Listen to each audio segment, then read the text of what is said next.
Okay, confession time. I forgot my camera at home, okay? So today's episode is going to be all shot from my webcam.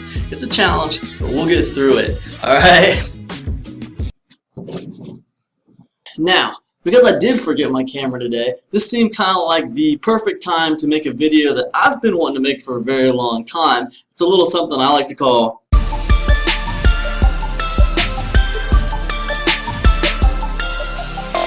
But anyways, the idea is that we don't always promote things that are exciting as affiliate marketers. Sometimes we promote things that are useful and helpful and that we know are going to benefit our target audience. However, they are not sexy in the slightest. And that can make them kind of difficult to promote as affiliate marketers, right? So I wanted to give you 6 effective techniques now for marketing unexciting products. Let's get started.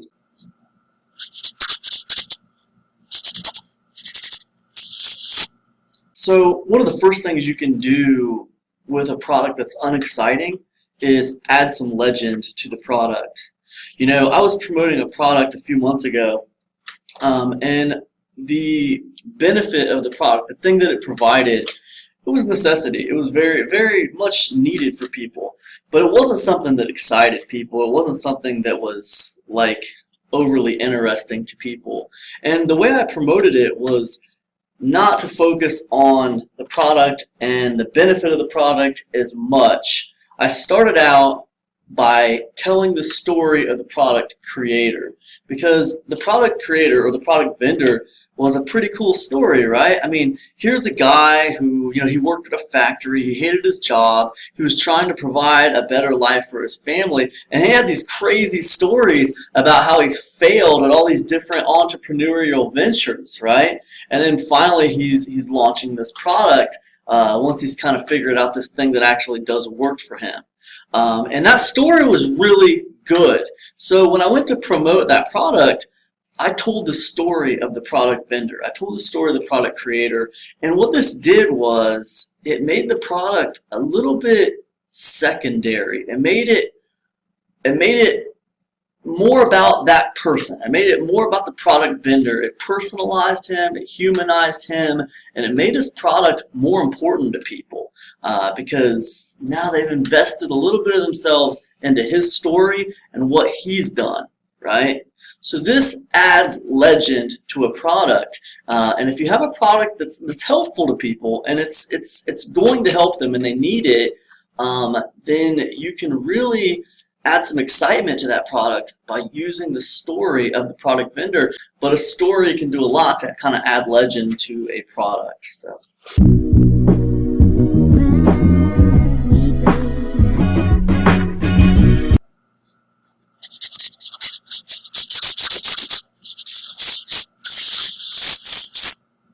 So last year I was promoting this product that was basically an articles pack, and it was PLR, so they were going to be getting rights to these articles. And I kind of knew that like my audience wasn't going to go for that. That wasn't exciting to them. I don't have a ton of bloggers in my audience, and the ones that are bloggers, that's not their main source of income. That's not what they're really trying to do. So I knew that the articles pack thing probably wasn't going to go over that good. It was going to be pretty unexciting to them. So what I did was I wanted to give them actionable content. I wanted to give them a way to use these article packs. And the way I did it was I said, well, hey, these articles, they can be converted to, email autoresponder sequences really easily. So you can create these awesome email autoresponder sequences from this article pack, and it's really cool and it's really effective. And not only that, but you get PLR rights on these articles. So that means you're able to actually put together these autoresponder sequences, and then you can turn around and resell the autoresponder sequences. That resonated with my audience very well. And it was the same product. It was the same product, but seen from a different viewpoint.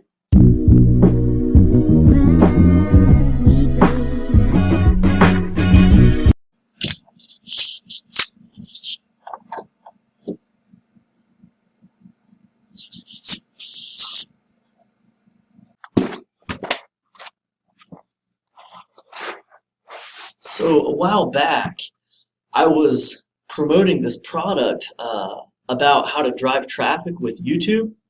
But at the time, I remember there being a lot of courses out there that were about the exact same thing, how to drive traffic with YouTube. So I knew that the market was kind of going to be desensitized to this product. They were not going to be very excited about what I was offering. So what I needed to do was find a way to excite them a little bit about what I was offering.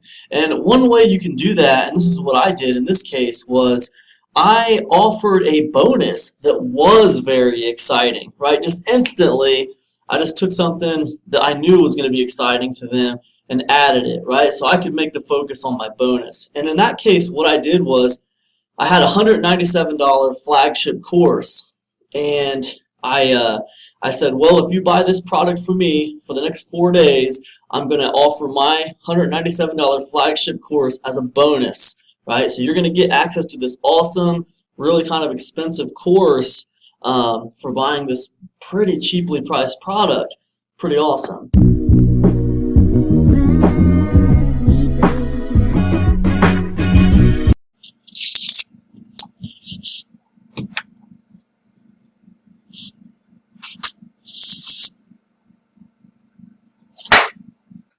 The thing about some subjects are they're really boring, right? They're not very exciting at all. And one way that we can kind of combat that is just by owning it, right? Just owning the weakness of it being a boring subject, right? Like if I wanted to say, if I wanted to promote a product about list building or email marketing, then I might say something like,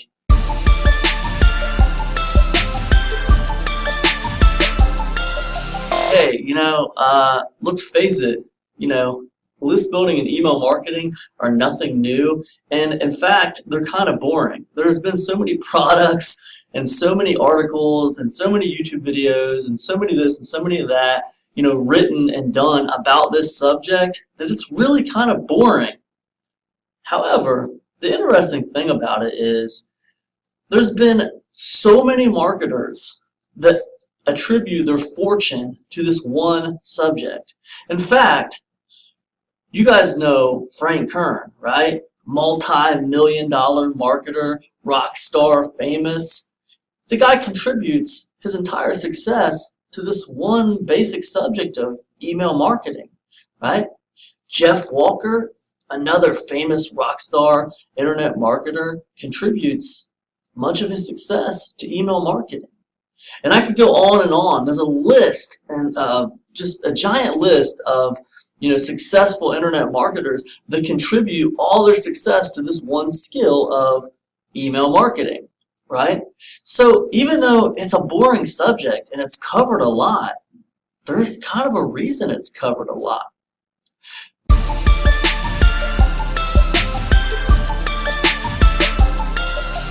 Right, so I could go into that narrative, right, and I could talk about it, and the thing is, I call this owning weakness and with pointing out greatness. Owning weakness and pointing out greatness, and it's basically me just owning the fact that, hey, this is a boring topic, but then I go ahead and I talk about some of the greatness around this topic, why it's boring, why it's covered so much, why are people desensitized to it? Well, this is why, because it's so awesome. Let me give you stories about people who have absolutely crushed it with this kind of topic, right? So owning weakness, relating to greatness, and this is a really effective tactic.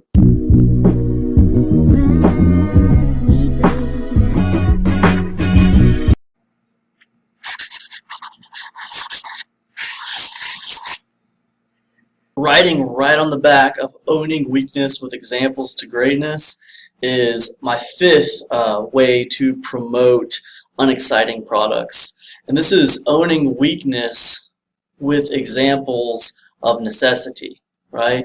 And what I mean by that is by taking the benefit that the product you're going to promote provides and pointing out the necessity of this benefit. Right, so like if I'm going to promote a product that's about email marketing, Now, we're talking about a subject that has been around since the beginning of time, right? Since the internet was invented, people have been using email to market, right? And this over time has become a pretty boring subject, pretty standard, right? But email marketing is a necessity, right? Most great businesses online can contribute their greatness to email marketing. So if we have a benefit like that we know is really important to people, why would we promote stuff that doesn't have important benefits to people? There's no point to it, right?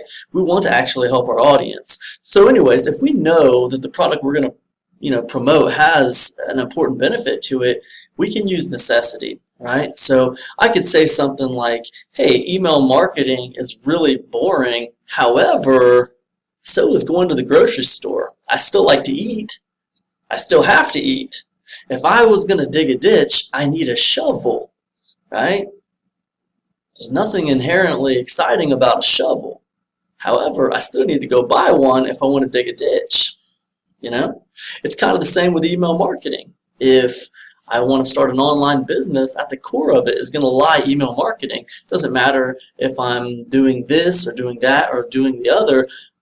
Most successful online businesses have email marketing at their core, right? So I really highlight necessity there, right? So I point out the weakness of this being a boring subject, but then I will talk about the necessity of this subject, the necessity of what we're doing, and I'll use examples of things that are just necessities like grocery shopping or needing a shovel to dig a ditch.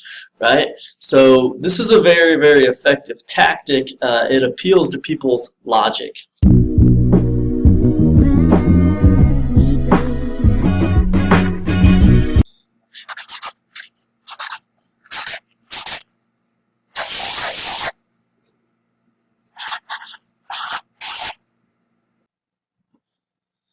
So my last tip for promoting unexciting products or for marketing unexciting products is really simple, really basic, and I started out never doing it because I was afraid I was going to make my audience mad. But the fact is, you need to promote products using multiple angles. The last 5 examples that I gave you about how to promote unexciting products, hey, it's not out of the question to use all 5 of those to promote the same product, okay? Because some of those angles are going to resonate with parts of your audience, and other angles are going to resonate with other parts of your audience, okay? Not everyone is going to, you're not going to get everyone with the one angle, right? Some people buy a blue car because they like the color blue and they're interested in that car. Some people buy a blue car because their boss likes the color blue and they're trying to show some kind of status or impress their boss, right? That's a dumb example and I apologize, but the point is people buy the same thing for different reasons, right? So you have a whole group of people that are unexcited about a product. Some of them are unexcited about a product because of this. Some of them might be unexcited about a product because of this. And it's your job to hit your whole audience from multiple angles to try to push as many units as possible, right? To show as many people the reason why this product matters as possible, right? And we do that by hitting them from multiple angles. So that's my 6th one.